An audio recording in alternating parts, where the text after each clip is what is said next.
January 28th, 2022, NBA talk. Okay, today let's talk Eastern Conference as of right now. So, for me, in the East, I like the 76ers.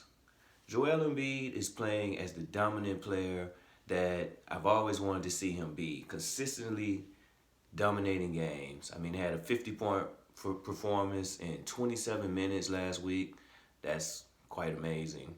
And I think most importantly, he's playing under control. I mean, he's not taking a lot of bad 3-point shots that he used to take.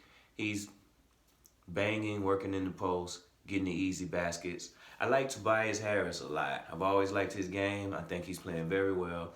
And I'm very impressed with Seth Curry. He's injured right now, but he's having a tremendous season. I haven't looked at his career stats, but I wouldn't be surprised if this is not his best season. It very likely is. The number one team in the East record-wise is the Miami Heat. For me, I like Tyler Hero. I like Bam Adebayo. Jimmy Butler is a tough, gritty player, and I thought that was a real good pickup to get Kyle Lowry. But for me, when I watch the Miami Heat, I do not see a team that's going to be an Eastern Conference champion at the end of this season. I mean, at this point in the season, we got a long way to go. We're just at the All-Star break now, almost, and a lot can change. Definitely, I like to make my conference championship and finals winners predictions at the end of the season. So I'm not making that prediction right now. I'm just saying when I watch that team on a regular basis, I'm not blown away by what the Heat have to offer in comparison to the other Eastern Conference teams. And so that brings us to the Bulls. I was very high on the Bulls early in the season. They have cooled off a little bit, but still playing very well. I see Zach LaVine is coming into form. They have so many really good to great players, a number of great backcourt players. DeMar DeRozan is an all-star starter, so he's having a tremendous season. I like Kobe White. That's a really good guard. Uh, Lonzo Ball is out right now with the injury, and I'm not sure how long he's going to be out. I think it's quite a period of time. And Caruso, I think he has a broken wrist. He's out for a while again.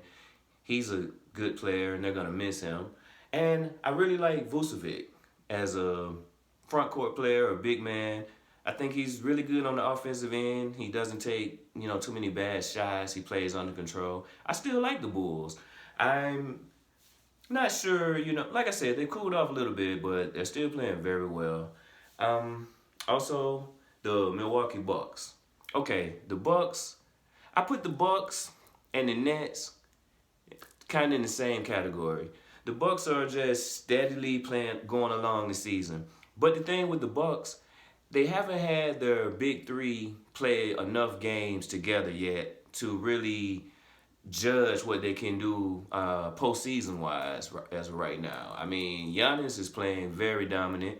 I think he's definitely an MVP candidate. Definitely. I think Embiid is at the top of the list right now for MVP candidate. I think so.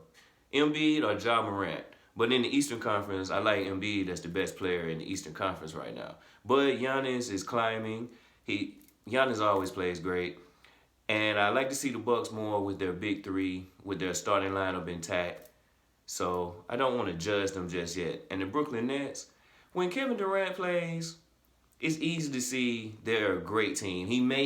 They're not a great team. Kevin Durant makes them a great team. James Harden plays great on a regular basis. And when Kyrie plays in the away games, I'm amazed at how he doesn't look rusty. He has no drop off in his game. So when their big three is together, which is very rare, of course the Nets can beat anyone. They can easily be the best team in the East. But as of right now, not a team that I'm thinking, they're not a threat right now. Just watching them right now. I mean, they look really bad to me last night against the Lakers. But Wednesday night, against the Lakers. So Tuesday night rather, excuse me. And that was even the game where Harden had a 30-point triple-double. So that says, he doesn't have a lot of help with KD out and if Kyrie doesn't play. So hard to judge the Nets right now. The most surprising team in the Eastern Conference is the Cleveland Cavaliers. this is a really good team. I don't see where they would make noise in the postseason, but I expect the guard Garland, Darius Garland, to make the All-Star team. Definitely. Very impressed with Kevin Love's play. He seems motivated, in shape, playing very well. I like the big man Mobley. I also like Jared Allen. He's always been a steady big man to me, and I like the way he's playing with this Cleveland team. But Mobley, he's very much a candidate for Rookie of the Year, and you can see a lot of potential with him. So very impressed with the Cleveland Cavaliers. Definitely a surprising team. Some of the disappointing teams in the East would be the Celtics are the most disappointing to me. They got too much talent to be a middle of the road, mediocre record team like they are. I mean, Jason Tatum, Jaylen Brown, many nights when you watch the Celtics, those are the best two players on the court, according to who they're playing against. Yeah, but a lot of nights they got the best two players on the court. I can't understand why they're at 500. I guess I got to question their coaching. That's probably the case. Another disappointing team is the Hawks. I love Trae Young. He's great. Also like Collins. I'm sorry I don't know his first name right now. Number 20, Collins. Great player.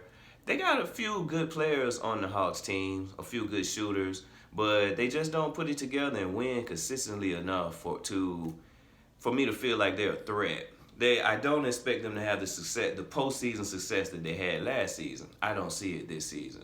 And another big disappointing team that, like, they're so disappointing, I really don't even want to mention them, the New York Knicks. Very disappointed in this team. I mean, I will give credit to R.J. Barrett.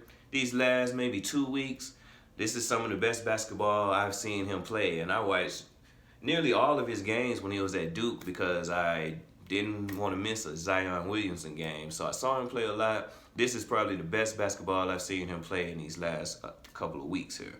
So, so that's the wrap-up of the Eastern Conference for me for right now so far. Excited about the All-Star game. We'll see how things go moving forward. But we'll get together and talk again about the East before the All-Star game probably. And next time we'll talk about the West. So as usual, thanks a lot for watching, and see you next time. Peace.